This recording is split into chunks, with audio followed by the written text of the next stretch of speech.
जय श्री राम। तो दोस्तों, कैसे हो? आशा करता हूँ कि आप सब लोग भगवान रामचंद्र जी की कृपा से ठीक ही होंगे और भगवान रामचंद्र जी की कृपा हमेशा आप लोगों के ऊपर बनी रहे, यही हमारी दिल से कामना है। तो दोस्तों, आप सुन रहे थे राधे श्याम रामायण, और राधे श्याम रामायण में राम जानकी विवाह का प्रसंग चल रहा था और विवाह तो हो लिया और अयोध्यापुरी पहुंच गए और भव्य स्वागत हुआ और आराम से रहने लगे।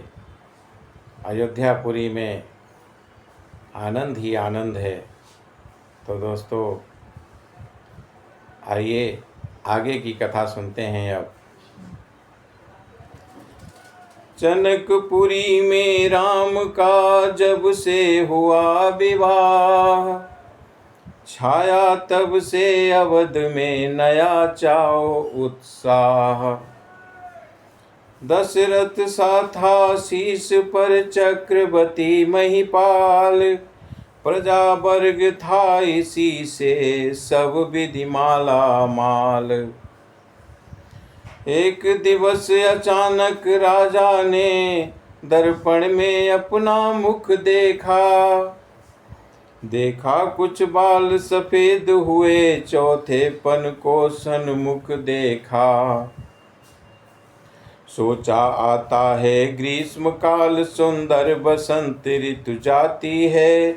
तरुणाई पर पड़ गई ओस, अब वृद्धावस्था आती है। काली मत वाली रात गई, आ गया चांद का उजियाला। तकता है राहु चंद्रमा को, है ग्रहण शीघ्र पड़ने वाला। अब तक उन्नत राज में है, अब तक माया का चेहरा है। कब तक निद्रा में सोएगा, हो रहा सवेरा तेरा है। मेरा मेरा करते करते दिन जैसा दिन दिन ढलता है। बदली ने रंगत बदली है, सूरज पश्चिम को चलता है। बरसों गरजा युद्ध स्थल में, बरसों शिकार में लग्न रहा। बरसों तक राज काज देखा, बरसों महलों में मग्न रहा। अब छोड़ छाड़ झूठे झगड़े, चल अपनी सच्ची बस्ती को। हे मूर्ख ब्याज की तृष्णा में, खोए देता है पूंजी को। दे रामचंद्र को राजपाट, तो घर को त्याग तपस्या कर। अब तक तो विषयानंद रहा, अब ब्रह्मानंद साधना कर। इस प्रकार दशरथ रहे कुछ सप्ताह उदास। बड़े सवेरे एक दिन गए गुरु के पास। बोले, हे देव उदारता है सिर से अब प्रेत जवानी का। देखिए सूखता जाता है ये अपना खेत जवानी का। वृद्धावस्था रानी है, तरुणावस्था अब बांधी है। मेरे सोने ही सोने में हो रही चांद ये चांदी है। जब ब्रह्मचर्य को पूर्ण किया, तो रहा गृही में संयम में। अब लेकर वानप्रस्थ शीघ्र पहुँचूं संन्यास आश्रम में। पिछले पुरखाओं के समान प्रभु मुझे तपोवन जाने दें।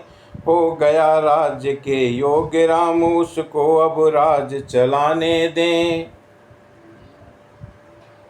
राजा दशरथ पहुंच गए अपने गुरु के पास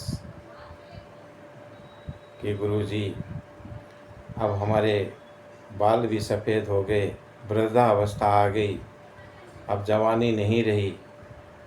अब राजा रामचंद्र को ही हम राज तिलक दे दें तो अच्छा है, और खुद चला जाऊं वन को तपस्या करने के लिए, कि जैसे कि हमारे पुरखों ने आज तक किया है।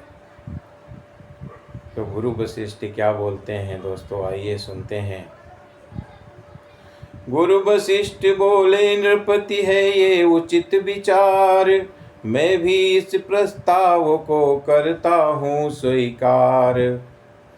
पुत्रों पर डालें राजभार, राजाओं का है धर्म यही, चौथेपन पर महात्मा को दें, है गृहस्थियों का धर्म यही। अब देश आपकी ये बातें मन के संयम पर निर्भर है, तप करूं तपोवन में जाकर, बस यही आप गलती पर हैं। घर ही में कर एकांतवास, आराधन ब्रह्म तत्व का हो, चिंताओं का हो बहिष्कार, आवाहन आत्म तत्व का हो। श्री रामचंद्र युवराज बने, यही विचार अब सुंदर है, छोड़े समस्त चिंता मन की, चिंतामणि जब अपने घर हैं। गुरु वशिष्ठ कहते हैं कि महाराज, बाहर जाने की क्या ज़रूरत है तपस्या करने के लिए, अपने महलों में ही एक एकांतवास कर लीजिए और वहीं तपस्या कीजिए। अब चिंता करने की क्या ज़रूरत है, चिंतामणि तो आपके घर में ही हैं। तो दोस्तों आइए आगे सुनते हैं। गुरु ने जब ही सलाह दी, राम बने युवराज, तब दशरथ ने एक दिन जोड़ा प्रजा समाज। बोले परमार्थ मार्ग में हम जीवन शेष बिताएंगे, अब कुंवर तुम्हारे रामचंद्र शासन का कार्य चलाएंगे। है राम मधुर भाषी निर्मल, न्यायी हैं बलि निधान भी हैं, मर्मज्ञ दूरदर्शी भी हैं, उत्साही धर्मवान भी हैं। गुण जो कि हो चाहिए राजा में, वे सभी राम में दर्शे हैं, इसलिए यही राजा हो हम ऋण राज के ऋण से हैं। ये शासन कार्य हाथ में लें, हम गृह जीवन का त्याग करें, अब तक अनुराग माल से था, अब मालिक का अनुराग करें। ये सभा बुलाई इसीलिए, समझे जनता की रुचि क्या है, अधिकार संभाले रामचंद्र, इसमें सबकी सहमति क्या है।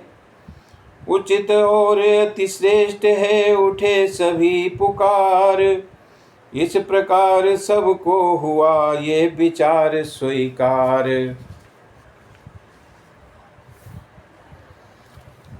जब ये निश्चिंत हो गया, तब उमड़ा आह्लाद, गूंजा सारे राज में राज तिलक संवाद।